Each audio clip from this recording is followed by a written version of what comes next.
Talk about it all afternoon. Brand new UCLA football head coach, the one and only Bob Chesney on the line. Bob's joining us right now, his first year as the head coach at UCLA, coming in from JMU. Bob, thanks so much for coming on with the D'Marco and Travis show. We appreciate it.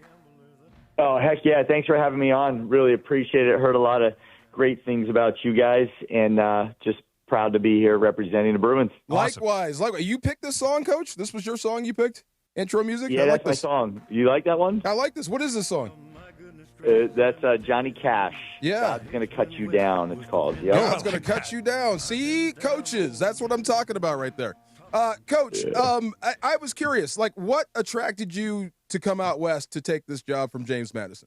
I was telling them about UCLA football, how big it is with me, brothers, cousins, uncles that went to that school. I remember the heyday of UCLA. What drew you to this school? You know, a lot of things. There wasn't any one thing in particular. I think, if I tried to put it on one thing, I would put it around the excitement and the energy that I felt in this hiring process.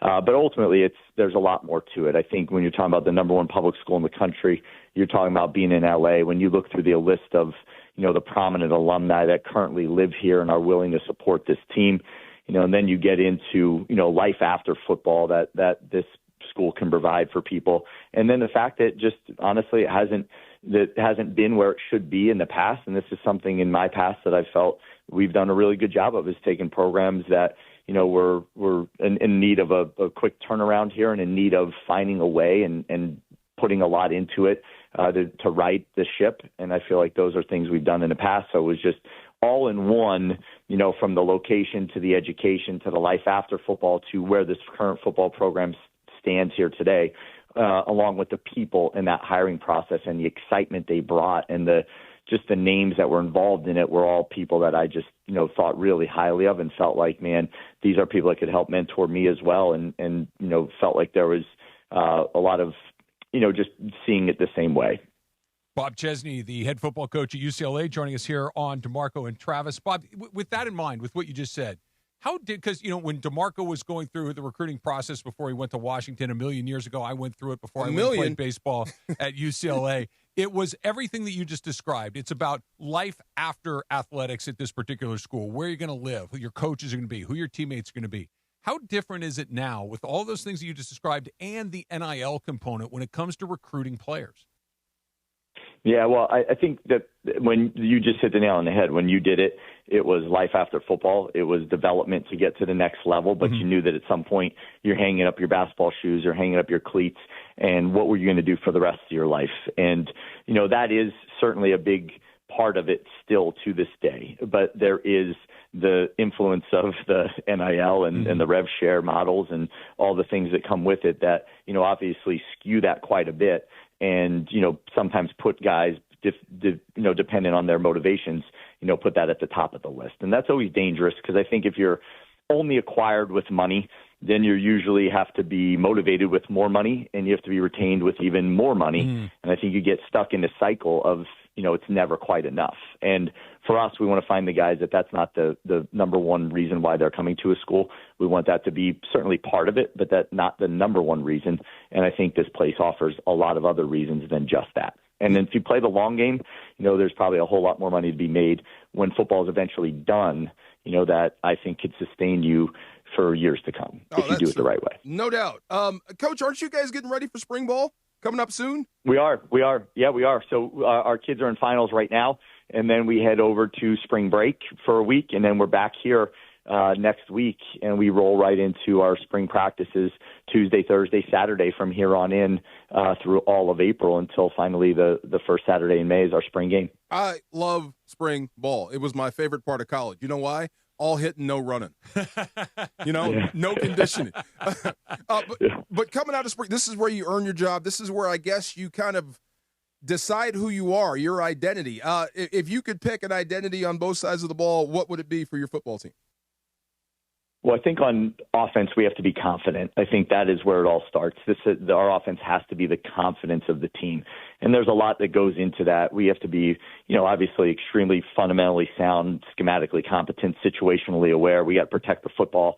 We got to play longer and harder than the guy with the football in his hands. Like that's what it's got to be on offense. And defense, we have to ultimately be the spirit of this team, and we got to make sure that there's a relentlessness in our pursuit of the football, right, till the body or the ball of that guy carrying it are on the ground. Those are important things, and the ability to play with the togetherness. And then we got to tie it all together with the special teams, and that's got to be the heartbeat of our team. Has got to be the special teams, and that's something I feel like we've done a really good job of in the past, is being really buttoned up in that side of the ball, and not letting that be the third thing we think about, but let it be almost the first thing we think about. Our punt team eats first when we go on the road, and there's a lot of things in there that we want to make sure that we highlight to make sure that this team is understands that everybody's role on this team is important. Bob Chesney, the head coach of the UCLA Bruins, joining us here.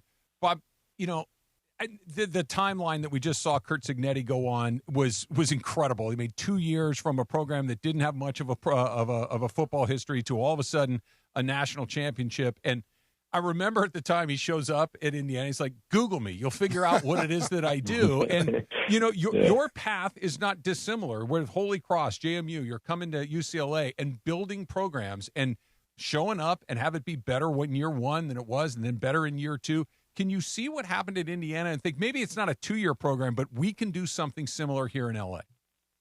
I definitely do. I wouldn't be here if I didn't think so. And I think that is definitively, something that I truly believe in, and I know our players do, I know our alums do, and we got to make sure that we put the work in to make that a reality. That didn't happen by accident. Coach Cignetti does a phenomenal job of having a strong blueprint. He'd been a head coach for 12 or 13 years. This is my 16th year as a head coach. And I think that all along the way, you learn those lessons, and you learn them the hard way, and you learn them from being the sort of the D3 coach, low man on the totem pole that's doing the laundry and doing the inventory and, doing a work study job that you have to do as well with a secondary sport. Those are all things that you were doing growing up. So you understand there's no job too small. And I think when you have that guy leading the program like he did, I think it's one of those things that the winning is inevitable. And I believe the same is exactly true here. What's the biggest challenge to change culture, to build a program, to a team that has been stagnant for a while, to all of a sudden get it headed in the right direction? What's the biggest obstacle? I think the number one thing you have to do is stop doing the things that the losing teams do, right? That's first and foremost, right? And when you get to a new place, you often identify it and say, are there a lot of guys on this team that are losers, or are they just doing things that the losing teams do? And that's what you find. The way the locker room's kept, the way the weight room's kept, the way the sheds are kept outside, the way they treat people, the way they talk to people, the way they know people's names, the way they believe that they're all part of this program and they have alignment, from the top down to the bottom. Those are all things to me that have to happen, and those don't take any skill. Those just take a little bit of effort and care for the program. You put your team first, your teammates next, and yourself last, and I think you got a shot. And I think that the other teams usually have that upside down and don't worry about any of the little things, and in the end, all of that comes back to bite you. So for me, I really do believe that it's ultimately, let's just stop doing what the losers do first, and then we can talk about advancing, accelerating this program, after that. And I like what we've done in this short period of time we've been here. There's a lot of things that we've righted, and there's a lot of things that we feel strongly are moving in the right direction. And now we get a chance to put these pads on in April, and I'll be able to report back to you, with a lot more of an educated answer in the near future of just how close we are. Hey, amen. I was dead wrong about you. You were a defensive back. I would have sworn you were a quarterback. You played. I was a quarterback in high school. Then a little bit in college, but really was a defensive back. Okay, yeah. Which one's more fun? Defense, right? Be the hammer, not the nail. Defense, yeah. There you go. Yeah. Absolutely, not even close. Yeah. Speaking of quarterbacks, how's your quarterback doing? I guess we have high hopes in Nico, improving from one year to the next. I mean, tell me about your quarterback. Yeah, I think he's done an unbelievable job up to this point in time. When I first got here, I mentioned it to him and some other, sources here, is that he found himself in the middle of the pack, in the middle of the lines, and then very quickly he was in the front of the line. And watching him control this team and watching him keep them after and have words, for them, positive and negative, whatever needs to be done. He's certainly accepting that leadership role, and he understands that it's never a one-man show. And I think last year, there was a lot of duress he was under. There was a lot of things he had to deal with, and I thought he kept his poise as best he could, didn't do a lot of complaining, tried to find ways to keep competing, and I think he's been nothing short of magnificent up to this point in time. I'm excited to see, what April looks like. Bob Chesney, the head coach of the UCLA Bruins, joining us here on D'Marco and Travis. what's a successful first year, Coach? With in mind what you said, the little things come first. All of a sudden, identifying the losing habits. What does a successful first year look like in your mind?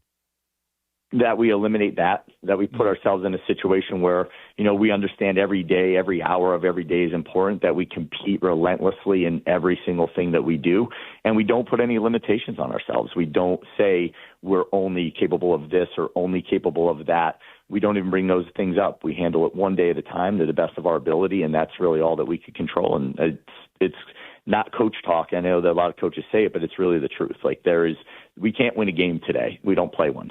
But the things that we do today can affect our ability to win a game come September. So our guys understand that. The standards are very clear amongst this team. We've all agreed on them, and now it's our job to hold each other to those standards every single day. And I think our team has just done a great job of that up to this point in time. I don't think you have a choice. You're in the Big Ten. Tough conference. That's right. Yeah, That's tough right. conference. I saw your schedule, though. I mean, manageable. There's some tough ones on there, but there's some games that you guys can really make hay and push this program in the right direction. Yeah, I think that every game's a possibility, right? And again, it's going to be what we do leading up to that moment that puts us in that victory column or in the loss column. And to me, that light's going to shine on somebody on this team, just about every Saturday. And at some point when that light shines on you, one of two things happens, right? You're either revealed for all the hard work you've done, or you're exposed for the lack of work that you put in. And we're going to make sure that we're on the revealed side of that equation. Bob, I looking at your biography, I know you spent most of your time on the East Coast. So if the answer to this is I don't know, that's fine. But as an LA person, you need to develop a go-to in-and-out order. Have you done this yet? I want to go to In-N-Out a lot. And every time I go around the corner, there's one like 2 blocks away. That line is ridiculous. It wraps like 2 blocks around, and I just don't have time to wait in that line, but I got to get over there. Whatever it is. Tell them who you are. So I got to eat it on the road, so I want to cut in half clearly, Yes. and I want to make sure that probably a double, whatever it is. I'll figure it out. I've had give one me or your two, address, but Bob. I'm going to drive over to your office after the show today and fix this problem for you. I will wait in the line for you, and you need to get a double-double in your hands. Yeah, please do. I appreciate it. So tell me what obviously D'Marco mentioned that you got spring ball coming up around the corner. You get that done, and then do you go to work just getting ready for that opening game, or do you kind of take a larger picture approach, see what you see in spring, and then try to address some of the maybe the deficiencies that you saw there? Yeah, I mean, you're always addressing, right? So once we get through the spring, we're going to figure out schematically what works, or we'll be doing that all along the way. But is what we're installing, fitting our personnel? That's the most important thing. And then as we navigate those waters, we'll make minor adjustments as we head through spring. We'll get to the end of it and then do a deep dive back into it to figure out what we have to do better as we start to install again for the summer. But then we're on the road recruiting. So our coaches will all be out there and getting ready on these 28s and trying to see what we can do with the 27 class that we're obviously a little late on. But at the same point, I think we have a pretty good product to present to these young men. So that's all important stuff. And then as that's over, and that July time shows up, it's about really focusing in and getting ourselves ready to go for football camp. So yeah, we have an idea of what we want to do, and then we just kind of make sure it fits these players. And, that is the hard part about year one is there's probably half of this team that you really don't have good film on, guys that are left on this team, guys that stayed that just you don't have a lot of production other than their high school film. So it's going to take a little learning, and that's going to happen over the next couple of weeks here. Since I love UCLA, I'm going to forgive you about saying cutting a burger in half. That's just a faux pas. You don't like that when you drive? No. You don't like that when you drive? I have a technique for how to eat a burger and not drop a thing into your lap. I will teach it to you. Oh, man. I'll go through spring I drills. I got to learn this thing. One more thing. When you were out at James Madison, East Coast, did you ever come this way to recruit all the way out to L.A.? I mean, this is we did. Yeah. Not at James Madison. No, not at James Madison, but we did. I mean, I think we had 2 kids on our roster at James Madison, but at Holy Cross we did. We spent some time out here. We've sent a coach out for probably 2 to 3 weeks. We weren't overly successful. I think, when you're going to FCS, there's just a lot of good options along the way, obviously. And if guys were going to come all the way out there, it seemed like they were going to fall into the Ivy League, rather than into our school. So we didn't have too much success, but we were out here in the Trinity League in particular, spending time. Holy Cross was a Catholic school, so obviously that connection was helpful, but not a lot, not very fruitful when it all came down to it. This is going to be fun. This is like Costco for talent. There's so much talent here. Yeah. Just put a fence around the state. I agree. There you go.